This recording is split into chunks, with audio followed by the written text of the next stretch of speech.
Welcome to DCA TV. I'm Victoria, and I'm here today to interview Dr. Mary Lupo, the woman behind the vision of Lupo Center for Aesthetic and General Dermatology since 1984.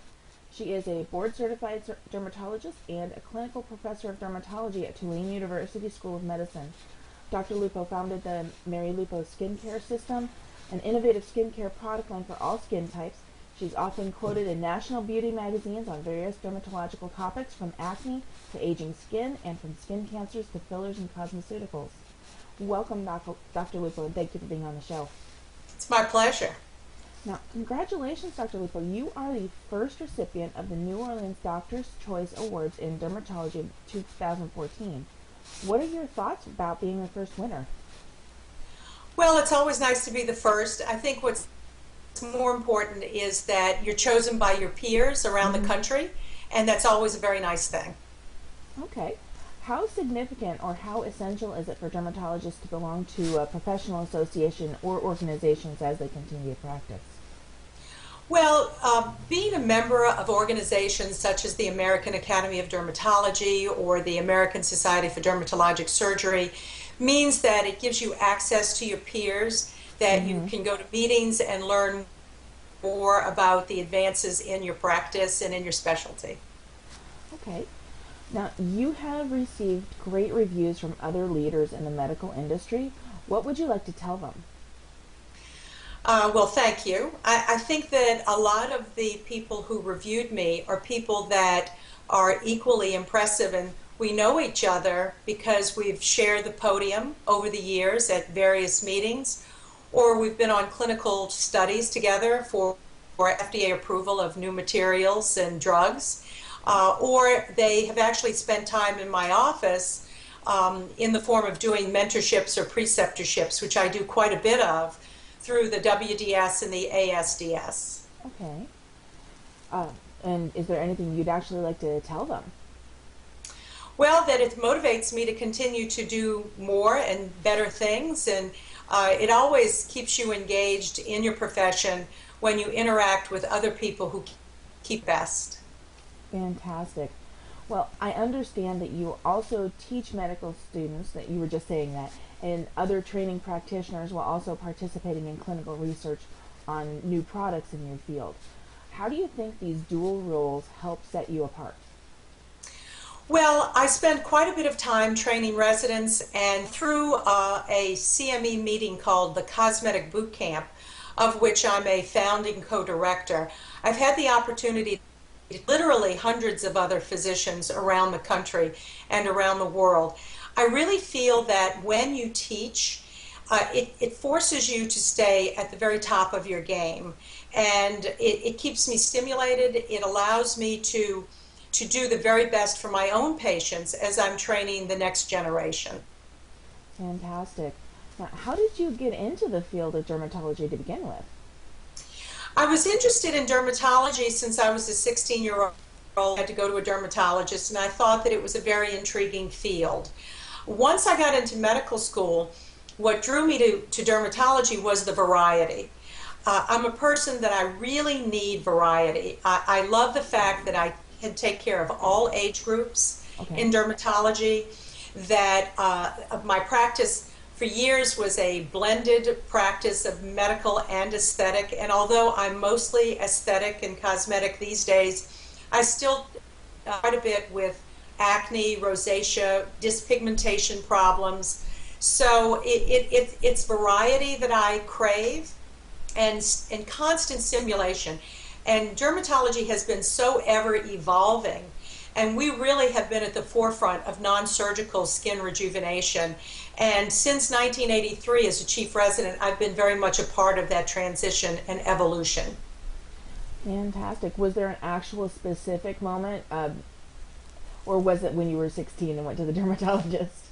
Well, when I decided to go and really take the branch of cosmetic dermatology was really in 1983.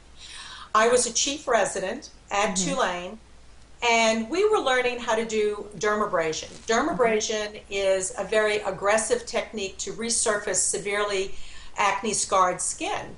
And I learned at a meeting about a newly FDA-approved product called and Zyplast, which were the very first FDA-approved dermal fillers. Okay. And they were injected underneath the skin to improve the contours. And I went to the acting chief at dermatology at Tulane, Dr. Larry Milliken, and I said, you know, Dr. Milliken, I really want to learn how to do these injectable fillers while I'm a resident, because I really think this is going to be a trend, and I want Tulane to be at the forefront. So I actually started a clinic, I was chief resident, where we did Zyderm and Zyplast, we did light chemical peels, and we were doing sclerotherapy for leg vein injections. So we really began to do these non-invasive procedures very early on. And then when I finished in 1984, I continued on for 30 years, I was the director of that clinic for the residents. And then in 2005, Dr. Kara and Dr. Vic Narkar and I started the Cosmetic Boot Camp. And we basically brought the tradition of injectable teachings, because by that time we had a number of other fillers, and we had neuromodulation with Botox products, and we had very, very interesting lasers. So we began to have more tools that we could really make meaningful differences in people's appearance non-surgically. So we started Cosmetic Boot Camp in order to advocate for non-surgical rejuvenation and begin to teach another generation of younger doctors the techniques. Okay. Well, I do love your commitment to continuing education. What other postgraduate programs do you work with, and what advice do you have for other dermatologists with regard to continuing education? Well, continuing medical education is essential in order to keep you at the forefront of your profession. So that is, it doesn't matter what your specialty is, you must do continuing medical education because medicine is ever evolving. Okay. Regarding my other activities, besides training the residents at Tulane, I actually have preceptorships at my office and accept residents that apply for preceptor grants from the American Society for Dermatologic Surgery, as well as the Women's Dermatological Society. And through notoriety, I've actually had practicing physicians from as far away as India come and spend time in my office to learn my non-surgical injection techniques. Okay. I guess right off of that, what skin conditions are commonly treated in your office? Well, the vast majority of my patients come to me for injections, for dermal fillers, for global volumization, for improvement in skin texture, for improvement of dynamic wrinkles. And I use a combination of injectable materials and laser and energy devices such as radio frequency and ultrasound devices, as well as lasers and pulse light devices, in order to make meaningful differences, but natural differences in how people look. My goal is always to make a patient feel better about how they look, to give them a sense of empowerment and to make them feel active. I also want my patients to feel that when they look in the mirror that they just look like a better version of themselves. I don't ever want a patient to look weird or different. So I'm a poster child, I think, for understanding that the normal average woman just wants to look like the very best version that she can possibly look. And that's what I try to deliver to my patients every day. Well, you are also a master at testing the latest aesthetic procedures in skin rejuvenation. What skills do you think have been important to your success? I think a curiosity about things has been very important to my success. I think a constant desire to learn, a constant desire to get better every day, and I am never a person who would be comfortable resting on her laurels. I feel like every day is an opportunity for me to make a difference in a patient's life, to make them feel better about themselves and how they look and feel about themselves in the face that they project to the world. So it's very gratifying to have patients come back and tell me how happy I made them when they went to that special event and they were glowing and looked good and they feel better about themselves. Okay. Well, running a highly successful and respected dermatology practice such as yours must take considerable leadership skills.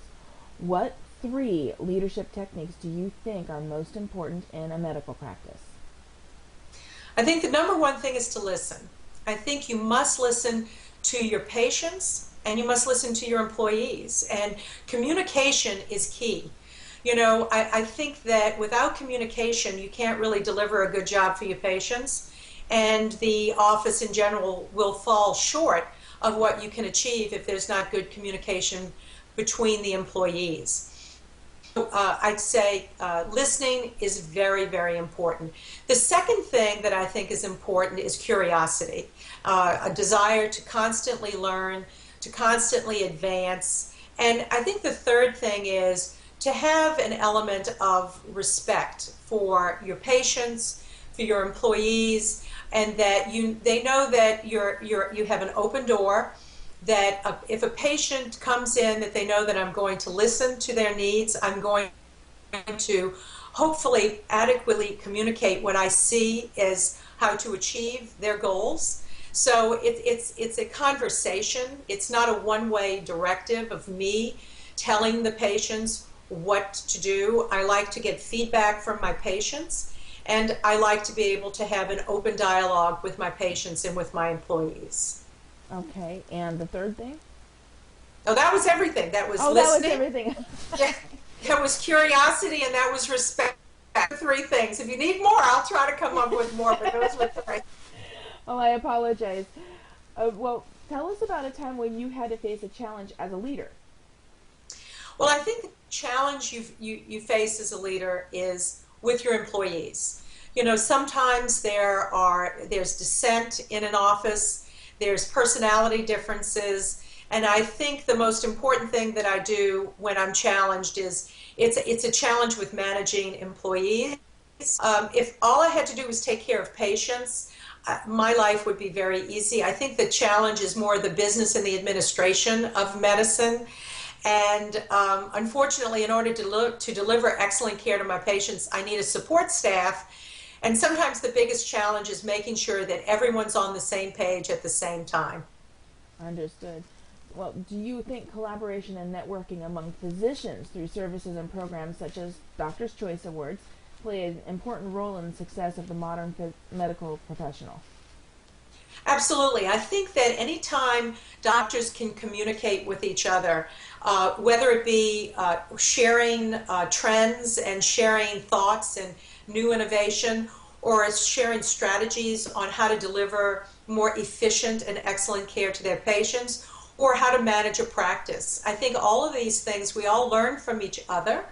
And again, it's a constant, being a doctor these days is almost like being in a chess match, and you do what you think is right, but then life comes at you with a move, and sometimes you're kind of surprised and you need to make an adjustment, and so you have to be very nimble. You have to have the ability to see a change, hopefully ahead of when most people see a trend. Mm-hmm. I've considered myself very, very lucky and am very proud of the fact that I saw the trend of non-surgical rejuvenation back in 1983. It really didn't even become mainstream for another 20 years or so. So I'm very proud of that innovative directive that I took with my practice. Okay. Well, those are all the questions I have for you today. Again, thank you, Dr. Lupo, for being on the show today. Thank you. It was my pleasure.